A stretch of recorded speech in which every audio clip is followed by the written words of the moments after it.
Hey there, this is Andrew bringing you another Keyforge deck reveal and review.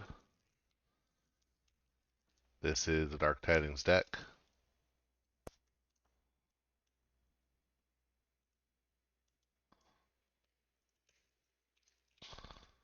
Oh, wrong way. Alright, well I see Untamed. Uh-oh, I might just end up seeing them all here. Yeah, okay. Ooh, Untamed Shadows, Sanctum. Okay. So first thing, without Logos or Starlight, this is a deck that's probably, you're going to be playing in the order you get the cards. So let's hope we get good cards. In Sanctum, I'm looking for maybe Burn or Capture-based Amber Control, and in Shadows, I'm looking for Steel. Um, and then in Untamed, uh, I'm looking for Burst. I'm looking for High E. So then, where are we going to get our board's control? Hopefully from the Untamed, maybe some from the Shadows, and some from the we could get like infighting. We could get things like Grand Melee. We could get things like well, there if you get Fork or Wallops, I guess you can wipe most of the board, but I wouldn't expect that. Maybe some damage-based spot control and shadows. And then I'm hoping to get some recursive Untamed, so I can recur some nice shadow stuff. And then in Sanctum, I'd love to get some cards like Doorstep, Bring Low, etc. Wow, we're starting with Sanctum first because SSU. Okay, Almost Master. That's fun. 4 power, deploy, taunt, 1 armor. Play each of its neighbors captures 1. That's good. Okay.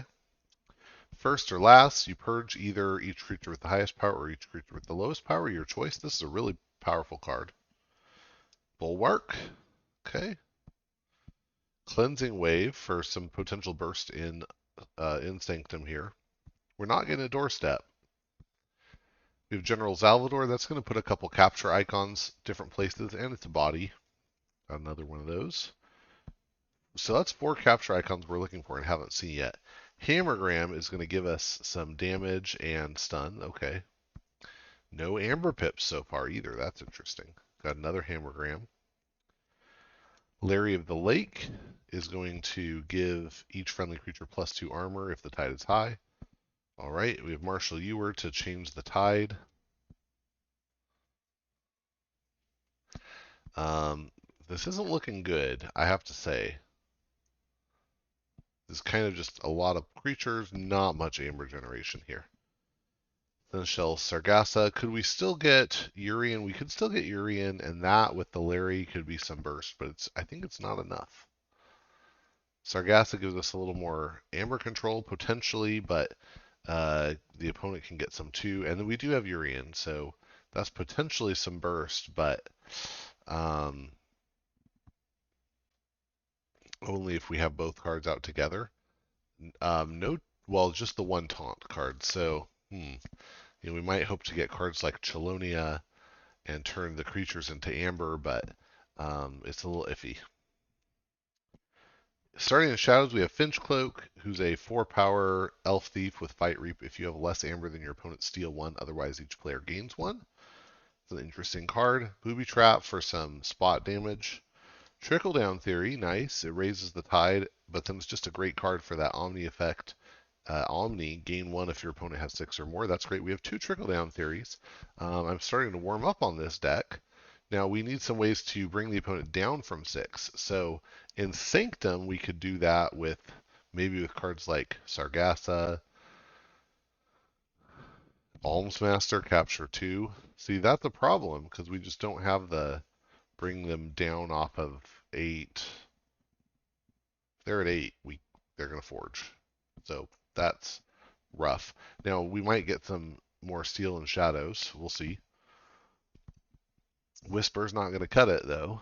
Doesn't do Amber Control. Cement Shoes. There we have a capture icon. And if it kills a creature, it raises the tide for us. That's fine, but doesn't help us with the Amber Control problem really. Hornswoggle, cool card, remote access, but still cool. Jackie Tar, Reap does damage. Kerwallop does damage, maybe generates a little amber for us. Got another Kerwallop. This one with a capture icon. Loot or pillage. Now, this one can do it, right? Steal one, or a friendly creature captures three. So if the opponent's at, let's say they're at 9, and you have both these cards in your hand, right? You can Kerwallop to capture one, and then loot or pillage to capture two after you pop Trickle Down Theory twice. So that could be okay, but it just seems a little thin. Walk the plank, another steal. But really, I think it's not enough. Hmm. Let's see what we get in Untamed. Channel.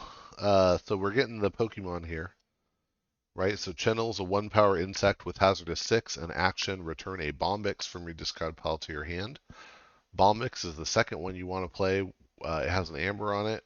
It's 2-power, 6 armor, and when you play it, you destroy a friendly Channel. If you do not, you destroy Bombix, and you can action it to return Fafalda from your discard pile to your hand. And Fafalda also has an amber pip.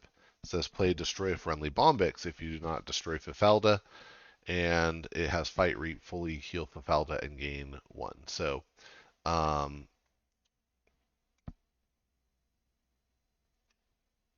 yeah, it's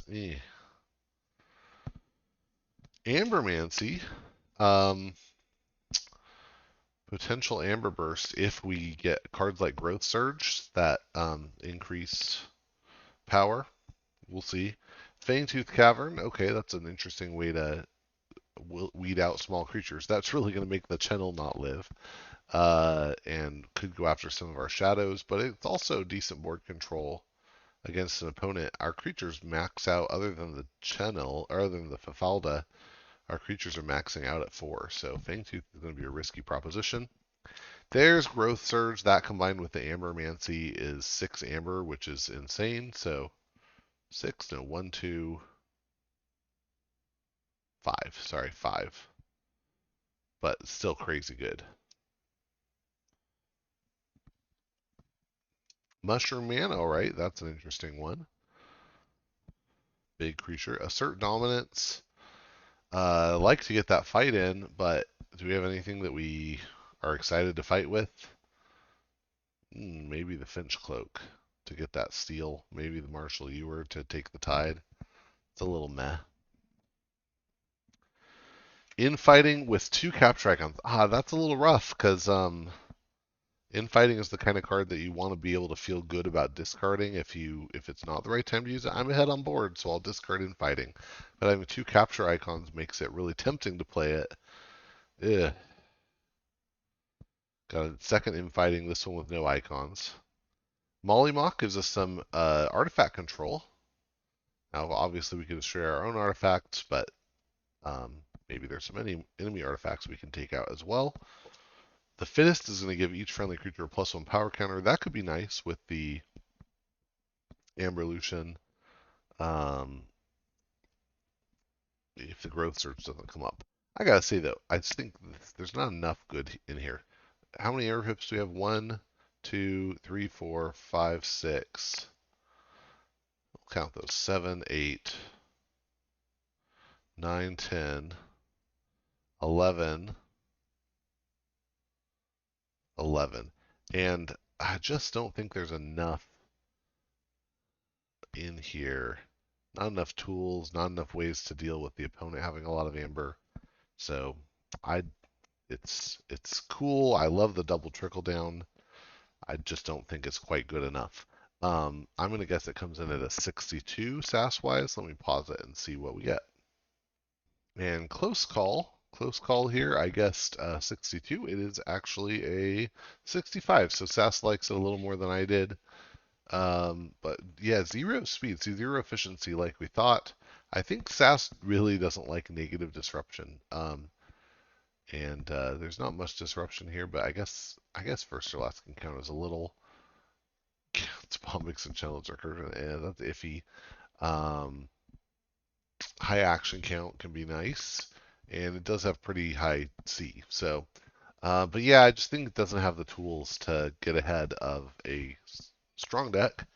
Um, and it doesn't either really have the tools to like make sure the insects fire, or, that you can get to Fafaldi later or anything like that. The Urian could be cool, but it just seems unlikely to actually fire. So yeah, anyway, that was Exceedingly Fearsome Ronin, and I hope you enjoyed and that you'll get out and forge some keys.